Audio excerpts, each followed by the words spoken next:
Okay, everybody, let's talk about today's lesson. What we talked about specifically were fractional exponents, where your exponent is actually a fraction. So what does that mean? So I start off with one of the most basic things we should know. And then if we have like the square root of x, like just plain old the square root of x, that really can be rewritten as x to the 1/2 power. So for an example, if I had, how about 16 to the 1/2 power? It's the same thing as the square root of 16. Even my calculator is going to agree with me on that one.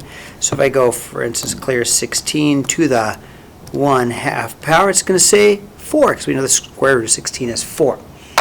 Well, if that's the case, then we said if the square root of x is 1/2, then the cube root of x is 1/3. Well, what if there's an exponent on x? We said, well, that's a power, right? It's a power, so we could rewrite it as x to the 2/3. So we had a rule. Okay, our rule is this. If we have a root and x to the power, we can rewrite that as an exponent. The power is the top part of the fraction, and the root is the bottom part of the fraction. Okay, so then we did an example. Example 1. Well, actually, example 4. 8 to the 2/3 power. Okay, so that's the same thing as the cube root of 8 squared. Well, I know what the cube root of 8 is. I do. It's 3 because it's 2. Because 2 times 2 times 2, 2 times 2 times 2 is 8. So the cube root of 8 is 2. And then I've got 2 squared. 2 squared is 4. And my calculator agrees with me on that one also. If I go 8 to the 2/3 power, it does give me 4. Okay, it agrees with me. Okay.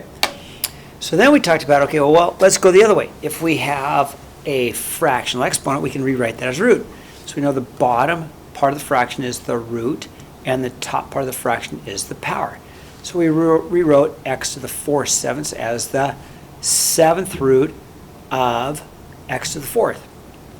And finally, the last example, what do we do about negative exponents? So first, we got a to the negative 3/5. We can rewrite that as the 5th root of a to the negative 3, but we know if you have a negative exponent, we talked about that about being a fraction.